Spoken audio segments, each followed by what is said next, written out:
प्रश्नावली 11 इसमें है अभाज्य गुणनखंड द्वारा लघुत्तम समापवर्तक ज्ञात करिए। ये सब जो प्रश्न है इसका हमें अभाज्य गुणनखंड विधि द्वारा लघुत्तम समापवर्तक ज्ञात करना है। प्रश्न एक में है 5 10। सबसे पहले हम क्या करेंगे, 5 का अभाज्य गुणनखंड इस तरह से निकालेंगे। इसमें लगेगा 5 से तो हो जाएगा 1, तो 5 का अभाज्य गुणनखंड हो जाएगा 5 गुना 1। अब निकालेंगे हम 10 का अभाज्य गुणनखंड। इसमें लगेगा सबसे पहले 2 से हो जाएगा 5। अब लगेगा इसमें 5 से हो जाएगा 1, तो 10 का अभाज्य गुणनखंड हो जाएगा 2 गुना 5। यहाँ पर लघुत्तम समावर्तक को शॉर्ट में लिखते हैं लॉस इस तरह से, तो लॉस। तो इसका लॉस हो सबसे पहले देखें 5 इसमें भी है और 5 भी है, दोनों 5 के बदला में एक 5 लिखेंगे। अब जिसका जोड़ा नहीं लग रहा था, 2 का तो जोड़ा नहीं लग रहा है, तो इसको हम लिख देंगे। अब क्या कर गुना कर ले, 5 गुना 2 करेंगे तो हो जाएगा 10। इसका लघुत्तम समावर्तक हो जाएगा 10। इसका आंसर हो जाएगा 10। अब प्रश्न 2 में है 12 और 18। 12 18 सबसे पहले हम क्या करेंगे, 12 का अभाज्य गुणनखंड निकालें। इसमें लगेगा 2 से तो हो जाएगा 6, और लगेगा 2 से इसमें हो जाएगा 3, फिर लगेगा इसमें 3 से तो हो जाएगा 1, तो 6 का 12 का अभाज्य गुणनखंड हो जाएगा 2 गुना 2 गुना 3। अब निकालेंगे हम 18 का अभाज्य गुणनखंड। 18 यहाँ पर लिखेंगे, सबसे पहले लगेगा 2 से हो जाएगा 9, फिर लगेगा इसमें 3 से तो हो जाएगा 3, फिर लगेगा इसमें 3 से तो हो जाएगा 1, तो 18 का अभाज्य गुणनखंड हो जाएगा 2 गुना 3 गुना 3। तो इसका लघुत्तम निकालेंगे हम, यानी कि लघुत्तम समावर्तक हो जाएगा लॉस। इसका ये जो 2 है, ये 2 है, इस 2 का जोड़ा लग रहा है, तो इस दोनों 2 के बदला में 1 और 2 लिखेंगे, फिर गुना दे देंगे। फिर देखेंगे इसका तो जोड़ा नहीं लग रहा है, फिर देखिए इस 3 का जोड़ा लग रहा है, इस दोनों 3 के बदला में 1 और 3 लिखेंगे। अब जिसका जोड़ा नहीं लगा, तो इस 2 का जोड़ा नहीं लगा, इसको भी हम इसमें लिख देंगे। फिर इधर इस 3 का भी जोड़ा नहीं लगा, इसको लिख देंगे। अब सबको गुना करो, 2 गुना 3 6, 6 गुना 2 12, 12 गुना 3 करेंगे तो हो जाएगा 36। इसका लघुत्तम समावर्तक हो जाएगा 36। अब प्रश्न 3 में है 18 27। सबसे पहले हम 18 का लघुत्तम समावर्तक निकाली इस तरह से अभाज्य गुणनखंड द्वारा। इसमें हो जाएगा 9, अब लगेगा इसमें 3 से, फिर लगेगा 3 हो जाएगा 1। अब 18 का अभाज्य गुणनखंड हो जाएगा 2 गुना 3 गुना 3। अब निकालेंगे 27 का अभाज्य गुणनखंड। इसमें लगेगा 3 से तो हो जाएगा 9, फिर लगेगा इसमें 3 से तो हो जाएगा 3 3 9 हो जाएगा, फिर 3 होगा, फिर 3 से लगेगा तो हो जाएगा 1। 27 का अभाज्य गुणनखंड 3 गुना 3 गुना 3 इतना हो रहा है, तो इसका लिखेंगे लॉस। लघुत्तम समावर्तक को शॉर्ट में लिखते हैं लॉस। देख रहे इस 2 का जोड़ा नहीं तो छोड़ दीजिए, सर नहीं है 2 तो छोड़ देंगे। अब 3 का देखिए, इस 3 का और इस 3 का एक साथ जोड़ा लग रहा था, इस दोनों 3 के बदला में 1 और 3 लिखें, फिर गुना देंगे। ये जो 3 है ये और ये इस 3 का भी जोड़ा लग रहा था, 1 और 3 लिखेंगे, फिर गुना देंगे। इस 2 का तो जोड़ा अगर नहीं लग रहा तो इस 2 को हम लिख देंगे। फिर देख रहे हैं ये जो 3 है इसका भी जोड़ा नहीं, इस 3 को भी लिख लीजिए। जिसका जोड़ा नहीं लगेगा, जोड़ा लगेगा तो 1 ठो लिखेंगे उसके बदले में, और अगर नहीं लगेगा तो सबको लिख करके गुना करें। 3 3 9, 9 दूना 18, 18 3 54। इसका लघुत्तम समावर्तक हो जाएगा 54।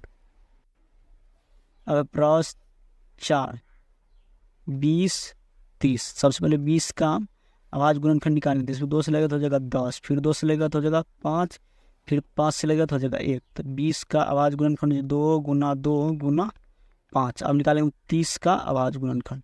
इसमें लगेगा 2 से तो हो जाएगा 15, फिर 3 से लगेगा तो हो जाएगा 5, फिर 5 से लगेगा तो हो जाएगा 1। तो 30 का अभाज्य गुणनखंड 2 गुना 3 गुना 5 इतना हो रहा था। अब निकालेंगे लघुत्तम समापवर्तक यानी कि लॉस। फिर इस 2 का और इस 2 का जोड़ा लग रहा था, इसको लिखेंगे 2, 1 तो 2 लिखेंगे दोनों बदला में। फिर इस 2 का जोड़ा नहीं लग रहा तो छोड़ देंगे। अब देखिए 5, ये 5 और ये 5, दोनों 5 के बदला में 1 को 5 लिखेंगे। इस 2 का जोड़ा इधर नहीं तो इस 2 को लिख लेंगे। फिर इस 3 का भी जोड़ा नहीं, इस 3 को भी लिख लेंगे। अब सबको गुना करेंगे, 2 गुना 5 करेंगे 10, 2 ना 20, 20 3 60। इसका लघुत्तम समावर्तक हो जाएगा 60। अब है प्रश्न 5 में है 4 6 8। सबसे पहले हम 4 का अभाज्य गुणनखंड, इसमें लगेगा 2 से तो हो जाएगा 2, फिर लगेगा 2 से तो हो जाएगा 1। तो 4 का अभाज्य गुणनखंड 2 गुना 2। अब निकालेंगे 6 का अभाज्य गुणनखंड। 2 से लगेगा तो इसमें हो जाएगा 3, फिर 3 से लगेगा तो हो जाएगा 1। तो 6 का अभाज्य गुणनखंड हो जाएगा 2 गुना 3। अब निकालेंगे 8 का अभाज्य गुणनखंड। फिर लगेगा 2 से, इसमें पहले 2 से लगेगा तो हो जाएगा 4, फिर लगेगा 2 से तो हो जाएगा 2, फिर 2 से लगेगा तो हो जाएगा 1। तो 8 का अभाज्य गुणनखंड 2 गुना 2 गुना 2। तो यहाँ पर लिखेंगे लघुत्तम समापवर्तक यानी कि लॉस। ये 2 और ये 2 और ये 2, इस तीनों 2 के बदला हम 1 और 2 लिखेंगे गुना। फिर देख रहे हैं इसका जोड़ा नहीं लग रहा है इधर, इस 3 का भी जोड़ा नहीं लग रहा है। क्या करेंगे, इसमें ये दो और ये दो, इस तीनों दो के बाद हम एक और दो लिखेंगे, फिर गुना दे देंगे। फिर इस दो का देखिए इसमें जोड़ाना है, फिर इसमें, तो ये दोनों दो के बाद हम एक और दो लिखेंगे, फिर गुना देंगे। फिर इस तीन का देखिए जोड़ाना है, इस तीन को लिख लेंगे, फिर इसका इस दो को हम इसमें लिखेंगे। 2 गुना 2 करें 4, 4 गुना 3 12, 12 दूना 24, इसका लघुत्तम समावर्तक हो जाएगा 24। प्रश्न 6 में है 12, 16, 18। सबसे पहले हम क्या करेंगे, 12 का अभाज्य गुणनखंड निकालेंगे। इस तरह से 2 से लेगा तो हो जाएगा 6, फिर 2 से लेगा तो हो जाएगा 3, फिर 3 से लेगा तो हो जाएगा 1। तो 12 का अभाज्य गुणनखंड 2 गुना 2 गुना 3 इतना हो रहा है। अब निकालेंगे हम 16 का अभाज्य गुणनखंड। फिर 2 से लेगा तो हो जाएगा, इसमें 2 से लेगा तो हो जाएगा 8, 2 से लेगा तो हो जाएगा 4, फिर 2 से लेगा तो हो जाएगा 2, फिर 2 से लेगा तो हो जाएगा 1। तो 16 का अभाज्य गुणनखंड हो जाएगा 2 गुना 2 गुना 2 गुना 2। अब निकालेंगे हम यहाँ पर 18 का अभाज्य गुणनखंड। 2 से लेगा तो हो जाएगा 9, अब लेगा इसमें 3 से, फिर हो जाएगा 3, फिर 3 से लगा हो जाएगा 1। तो 18 का अभाज्य गुणनखंड हो जाएगा 2 गुना 3 गुना 3, इतना हो रहा है। अब निकालेंगे हम लघुत्तम समापवर्तक यानी कि लॉसा। इस दो और ये दो और ये दो, इस तीनों दो के बदला में एक और दो लिखेंगे, गुना दे देंगे। फिर ये दो है ये और ये इसमें जोड़ाना है, तो इस दोनों दो के बदला हम एक और दो लिखेंगे, गुना। फिर इस तीन ये जो 3 है ये और ये 3, इस दोनों 3 के बदला में एक और 3 लिखेंगे, गुना। इस 2 का जोड़ा नहीं लग रहा है तो इसको हम यहाँ पर 2 लिखेंगे। फिर इस 2 का भी जोड़ा नहीं तो इसको भी लिख लेंगे। फिर इधर इस 3 का जोड़ा नहीं इसको भी लिख लेंगे। इस तरह सबको गुना, इसको जब गुना करेंगे 2 गुना 2 पर 4, 4 गुना 3 कर 12, 12 गुना 2 पर 24, 24 दूना 24 गुना 2 पर 48, 48 गुना 3 करेंगे तो हो जाएगा ये 48 या 144। अब प्रश्न 7 में है 10, 15, 20। सबसे पहले हम 10 का अभाज्य गुणनखंड निकालेंगे। 2 से लेगा तो हो जाएगा 5, फिर 5 से लेगा तो हो जाएगा 1। 10 का अभाज्य गुणनखंड हो जाएगा 2 गुना 5। अब निकालेंगे हम 15 का। 3 से लेगा हो जाएगा 5, फिर 5 से लेगा हो जाएगा 1। तो 15 का अभाज्य गुणनखंड 3 गुना 5। अब निकालेंगे 20 का अभाज्य गुणनखंड। फिर 2 से इसमें 2 से लेगा तो हो जाएगा 10, फिर 2 से लेगा तो हो जाएगा 5, फिर 5 से लेगा तो हो जाएगा 1। तो 20 का अभाज्य गुणनखंड 2 गुना 2 गुना 5 इतना हो रहा है।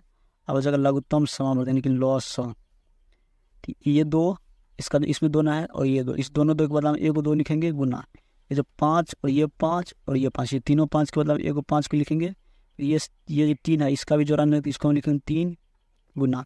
और ये 2 का जोड़ा नहीं लगता, इसको भी लिख देंगे इसमें। अब सबको गुना कर 2 गुना 5, 2 गुना 5 करने हो जाएगा 10, 10 गुना 3 करेंगे 30, 30 गुना 2 करेंगे हो जाएगा 60। इसका लघुत्तम समावर्तक हो जाएगा 60। अब प्रश्न 8, 15, 25, 50। सबसे पहले इसमें 15 का अभाज्य गुणनखंड लिखेंगे। इसमें 3 से लेगा हो जाएगा 5, फिर 5 से लेगा हो जाएगा 1। तो 15 का अभाज्य गुणनखंड 3 गुना 5। 25 का अभाज्य गुणनखंड निकालेंगे। इसमें लगेगा 5 से हो जाएगा 5, फिर 5 से लेगा हो जाएगा 1। तो 25 का अभाज्य गुणनखंड 5 गुना 5। अब 50 का अभाज्य गुणनखंड निकालेंगे। इसमें 2 से लेगा तो हो जाएगा 25, फिर 5 से लेगा तो हो जाएगा 5, फिर 5 से लेगा तो हो जाएगा 1। तो 50 का अभाज्य गुणनखंड 2 गुना 5 गुना 5। यहाँ पर निकालेंगे लघुत्तम समावर्तक यानी कि लॉस। देख रहे हैं इस 3 का, इसमें किसी में 3 है। अब देखिए 5, इसमें भी 5, ये 5, ये 5 और ये 5, तीनों 5 के बदला में 1 और 5 लिखेंगे, गुना। अब देख रहे हैं इस 3 का भी जोड़ा नहीं लग रहा तो इस 3 को भी लिख देंगे, गुना। इसमें 1 और 5 बचा है, इस 5 का और इस 5 का एक साथ जोड़ा लगा तो इस 5 को लिखेंगे। इसमें इस 3 का 2 का जोड़ा नहीं, 2 को भी लिखा है। और सबको गुना करेंगे। 5 गुना 3 15, 15 गुना 2 करेंगे तो 15, 5 गुना 3 करेंगे 15, 15 गुना 5 75, 75 गुना 2 करेंगे हो जाएगा 150। इसका लघुत्तम समावर्तक हो जाएगा 150। इस तरह से हम प्रश्न 1 से लेकर के प्रश्न 8 तक को बना लेंगे।